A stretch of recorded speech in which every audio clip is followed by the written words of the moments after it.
Today, we're taking a deep dive into the current home buying landscape with Zillow's resident trends expert. If you've been wondering who's buying homes, what they're looking for, how they're navigating today's high interest rate market, this episode is for you. I'm Kathy Fettke. Welcome to the RealWealth Show. You're listening to the RealWealth Show with Kathy Fettke, the real estate investor's resource.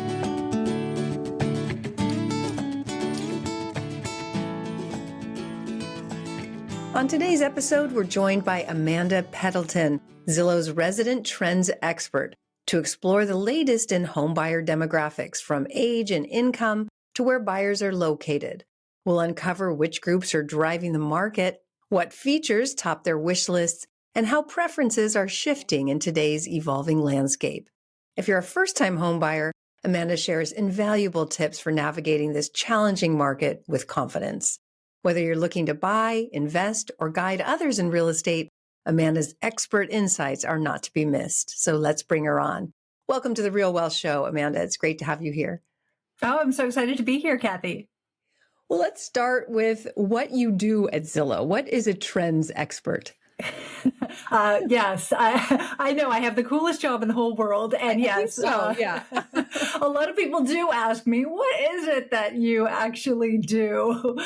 So I always say that the best part of my job is that I get to work with the smartest researchers at Zillow, the behavioral scientists, the population scientists, the economists, and I get to help translate these mountains of data that they produce into actionable advice for real people. You know, what does all this housing market information actually mean in practice? If you are buying or selling or renting or financing, you know, how can we use all of this listing data that we have on Zillow to help people make smarter decisions about where they live and how they live, from the color that they paint their bathroom to the home improvements they should take on if they really want to boost the value of their home?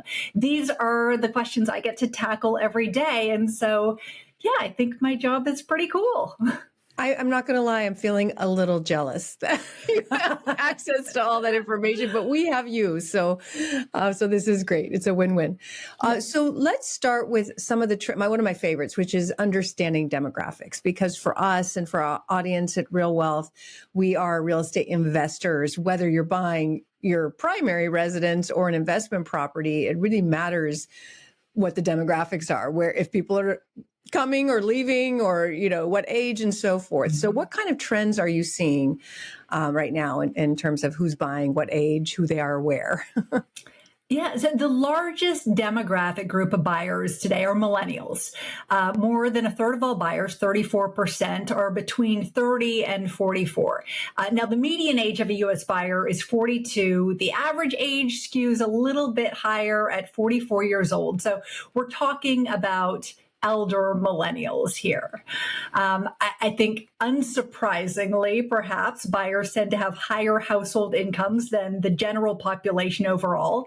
The annual median household income among buyers is nearly $98,000 compared to the overall national median of nearly $75,000. And the largest share of buyers live in the South. 43% of all buyers live in the South. That's followed by the Midwest, and then the West, and then the smallest share, only 13% of all buyers live in the Northeast. And I think, you know, a lot of people say, well, that doesn't make sense, right? But if you think about it, you know, the South is the region where there is the most home construction, the most housing inventory. It's also got some of the most affordable housing in the country. So homeownership is just available to a lot more people there. 42 years old is the average home buyer age. That's not typically the first-time home buyer age, right? Or is it? No, you're right. So the median age of a first-time buyer is 35 years old, and that's actually remained pretty stable. You know, the median age has been 36 for a first-time buyer going back to 2018. So would these be people buying, like, upsizing because they've got kids? I mean, or is it, I don't know if you have that data, but if they're not first-time home buyers, then they must maybe have already gone through the process. Yeah, then what are they doing, right? So yeah, either you were So either you're moving up, right? Or, you know, life events is precipitating a move. That's actually what what's behind most moves. So a new job or a new baby, or you're retiring. You want to be closer to the grandkids, you're downsizing, right? So it's usually a life event that sort of prompts people to make a big move in their life. We know about 1 in 5 buyers, 21% are Gen Z, and then 19% are baby boomers. And what we know about boomers is that really they're living longer, they want to age in place, and they're really looking for a home that's going to meet their needs, as they live out their golden years. So they're in the market too. They're looking to buy as well. Yeah, I mean, we've seen that trend for so long being here in California, where once you get to retirement age and you live in California and maybe you've paid off your home or come close to it, you can sell your home and go buy free and clear somewhere else in maybe a less hectic area. So are you seeing trends where baby boomers are paying all cash? Yeah, absolutely. I mean, baby boomers are in a really strong position because they have so much equity in their homes. And so what we were seeing during the pandemic was a real drop off in the share of first-time buyers. In 2022, first-time buyers only made up 37% of all buyers. That was an all-time low in terms of the share of first-time buyers relative to all buyers. And the reason was because mortgage rates were so low, home sales were through the roof, and first-time buyers were having to compete with these baby boomer buyers, right? With these repeat buyers who had so much equity in their home and they could pay all cash. And so we were seeing all kinds of bidding wars at that time, and it was the baby boomers and the repeat buyers who were winning out. And today, is it better for the first-time buyer? I mean, I wouldn't think so with today's interest rates, but are we seeing it increase or decrease? In 2024, we saw that 44% of all home buyers were first-time buyers. So this is a return to pre-pandemic norms. Oh, good. And it comes after, some wild swings. Actually, last year, the following year, 2023, we saw the largest share of first-time home buyers ever. First-time home buyers made up half of all buyers, 50%. Wow. So that was a pretty dramatic swing, right? We saw 2022, first-time home buyers were at an all-time low of 37%, and then all of a sudden they're at an all-time high of 50%. But what was really happening was that existing home buyers, or homeowners rather, who were becoming buyers, they pulled back because they were holding on to their ultra low mortgage rates that they had secured during the pandemic, and they weren't in the market. So first time buyers, as a result, were just making up a much larger piece of a smaller pie. Oh, that makes sense. Do you have any tips for those first time home buyers? Because a lot of people say that this is the hardest market for a first-time buyer, and I that may be true. But I also look back over the years, and I've been around a few decades. Let's put it that way. And I don't know that it's ever been easy, except maybe in like 2004 to 2007, when you really could buy homes without any money, and actually get money back and get credits and so forth. But what kind of tips do you have for first-time home buyers who think this is an impossible market for them? Yeah, what we have seen is that first-time home buyers are incredibly resilient. Yes. And, even in the face of these higher rates and these incredibly high prices, they're still out there and they're still getting their foot in the door of home ownership, and they're making it work, and they're getting really creative to make that happen. In terms of tips for first-time buyers, I think the first thing is to really, before you do anything, before you're out there on Zillow and you're falling in love with a home you can't afford, get your financial ducks in a row. I think most first-time buyers don't really understand how their personal financial situation can really impact the type of loan that they qualify for and the rate that they qualify for. The difference in just a few basis points on an interest rate can really dramatically impact your buying power and dramatically impact your monthly payment.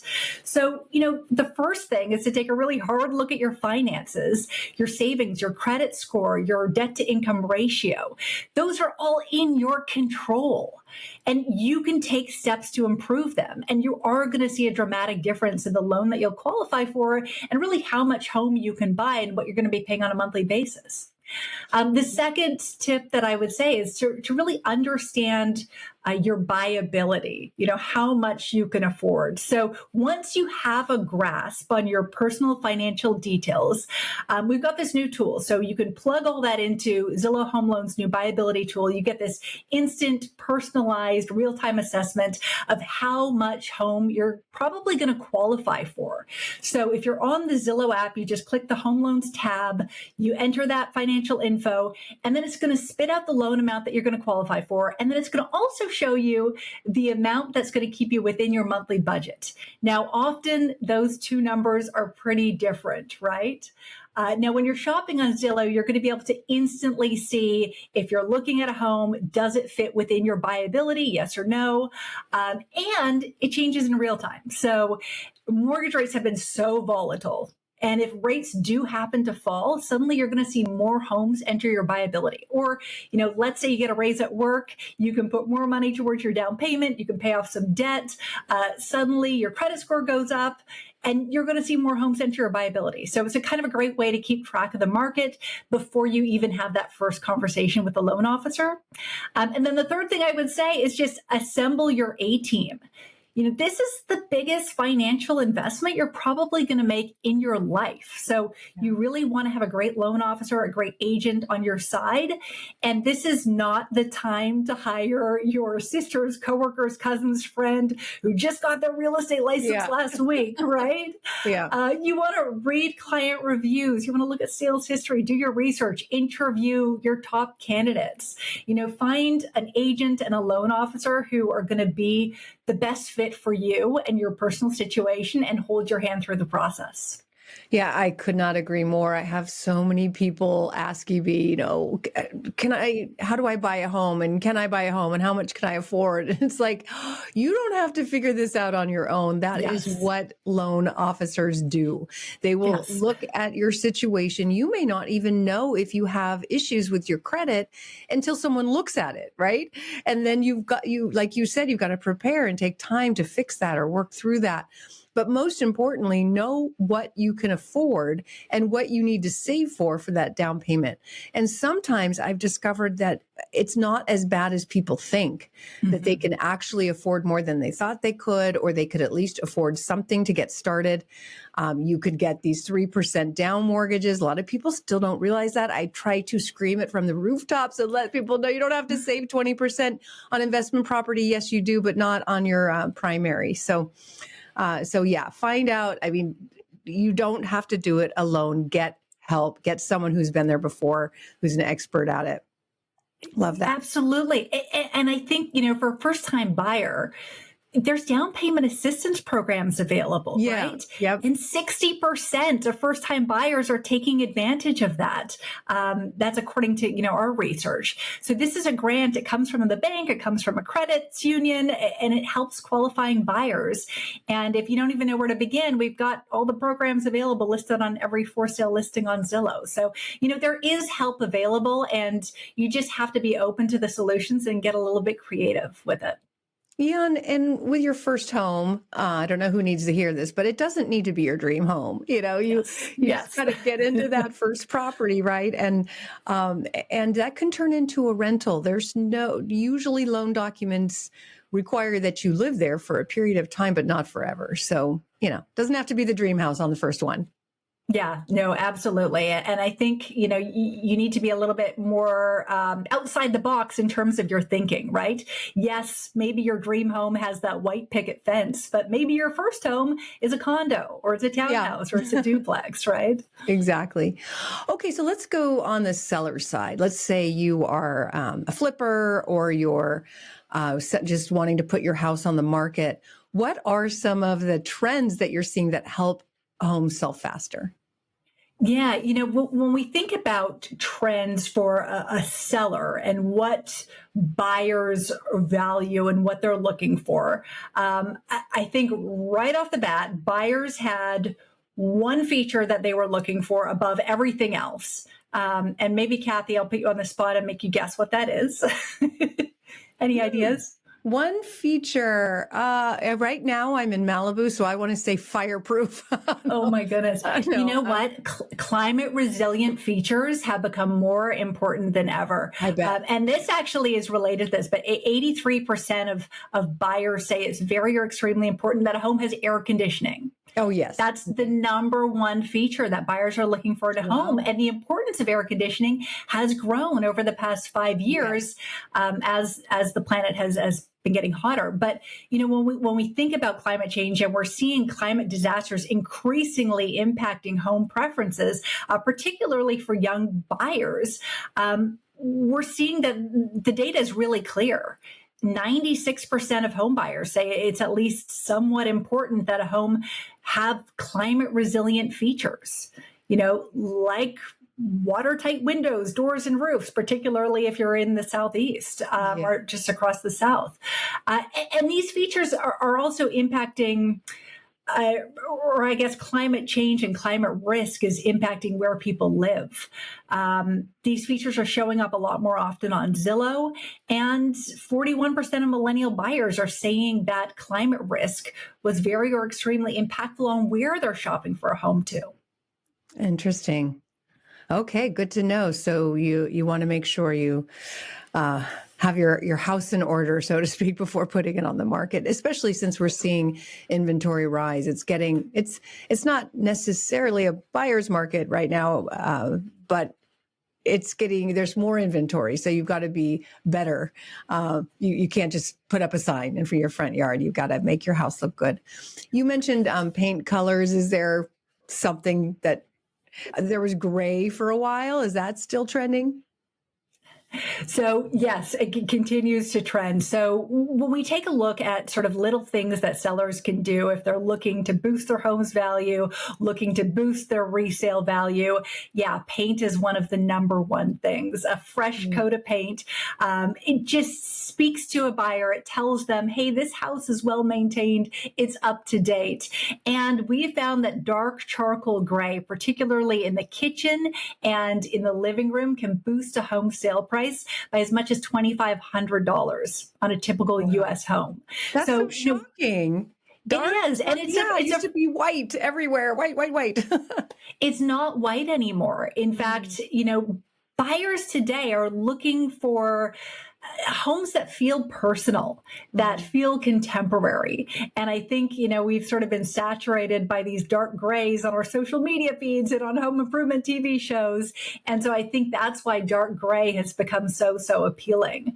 Some of the other things that buyers are really looking for today are backyard luxuries. That's the one big pandemic trend that hasn't gone away. We know that today's buyers are willing to spend as much as 3.1% more to get an outdoor TV in their home. Wow. And everything from, outdoor showers, outdoor kitchens, pizza ovens, she sheds, bluestone patios. They all boost a home sale price because ultimately they make a backyard or an outdoor space more livable and more functional. And it's something that buyers are really looking for today. We really learned a lot during the pandemic, right? That we need our own space and we need to be able to be outside. 100%. And it's changed how people want to entertain and how they want to live. Mm-hmm. People don't want to have indoor dinner parties anymore. They want to have pizza parties outside, right? They want that pizza oven and they want that big bar top where everyone can sit around and entertain that way. So it changed our way of living. And now we're seeing it impact home preferences.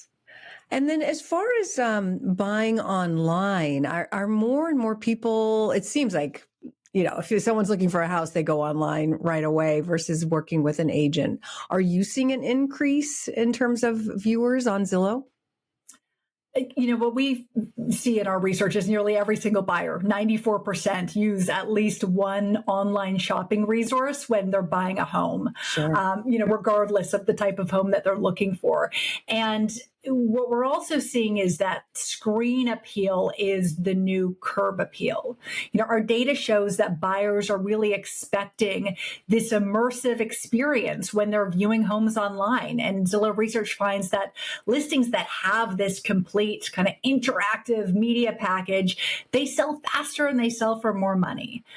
So we found that Zillow showcase listings that have these high resolution images, 3D virtual home tours, interactive floor plans sell for 2% more than similar homes. And they're more likely to go under contract in 14 days compared to a listing without the showcase treatment. So without this media package. So it really does pay to invest in your online listing because that's your buyer's first impression of your home. And that first impression is really powerful. Very different world from when I started, and it was just a matter of driving people around the neighborhood, and a lot of time is wasted. Whereas, like you said, you could just do a video tour and get a really good idea. I love that. That's really great advice. All right, do you have any final tips for our audience? Again, most are real estate investors, landlords, flippers, but also a lot of people who would like to be a first-time home buyer. Final words of advice.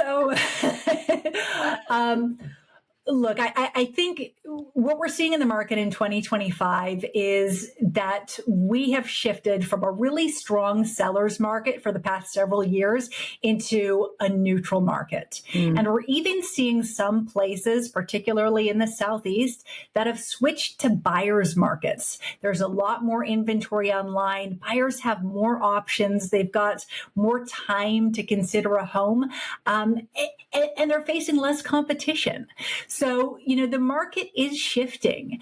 And even though mortgage rates remain elevated and we expect them to remain above 6% for 2025, we still think there's going to be some great opportunities out there for buyers to get their foot in the door of this market. And we think that buyers markets are going to start to expand to the Southwest as well. We're going to start seeing more and more buyers markets as the year progresses. So there's certainly opportunities there for buyers. And for sellers, they can still expect to get a really strong sale price of their home. You're right. You can't just throw up a for sale sign anymore and expect the offers to roll in. You do have to do a little bit more work. But that said, if you're pricing right and if you're marketing your home correctly, if you're highlighting the right features, if you're, really maximizing your online curb appeal, these are all things that can ultimately boost your home sale price, and you can still expect to get a really strong price in today's market. So I think there is a lot to love out there in the market in 2025. It's just about sort of finding the right match, right? If you're a buyer, finding the right home that's going to be a fit for the long term. And then if you're a seller, kind of doing the right things to attract that perfect buyer. Yeah, a return to normal is going to be a shock for some people because it's been such a crazy, wild market, and certainly in 2020 and 2021. So generally, when somebody is spending hundreds of thousands of dollars, they take their time a bit. It takes a little bit longer to make a decision. Although I just read, and I think you're in the Seattle area, that it's still hopping there. That it's still a hot market. So you never know. This big group of millennials is still out there wanting to buy homes. There is this incredible demand for home ownership, this pent up demand. The last couple of years, a lot of people said, you know what, I'm going to step back and wait this out. And I think now more and more people are starting to realize that this is the new normal, and these mortgage rates are going to stay higher for longer. And my life keeps moving forward, and it's time to sort of jump in. And so I think we are going to start to see people just say, I got to move on with my life, whether that's, I'm going to give up my ultra low rate. I'm going to move because it's the right thing for me and for my family at this time. That's going to free up more inventory. More buyers are going to start to say, I've got to move forward here, and I'm going to be in this home for the long term. And so investing now is still a really strong financial decision. So I do think we're going to start to see more activity, especially as the spring home shopping season comes around. Perfect. Well, Amanda, thank you so much for joining me here on the RealWealth Show. It's really been a pleasure. Yes, great to chat with you, Kathy. And thank you for joining me here on the RealWealth Show. If you are going to be in the San Francisco Bay Area this weekend, there may be a couple tickets left for you to our Passive Wealth Expo. It also might be sold out, but I haven't checked today. But if you want to join us, just go to passivewealthexpo.com. I'll be giving my 2025 housing forecast, and Rich will be giving his very popular Focused Investor Workshop to help you have a really good, solid plan for your real estate portfolio in 2025. And then we'll be flying in 10 property teams from around the country to show you what kind of inventory they have, and you can meet with their property managers. Again, that's passivewealthexpo.com. We'll see you next time.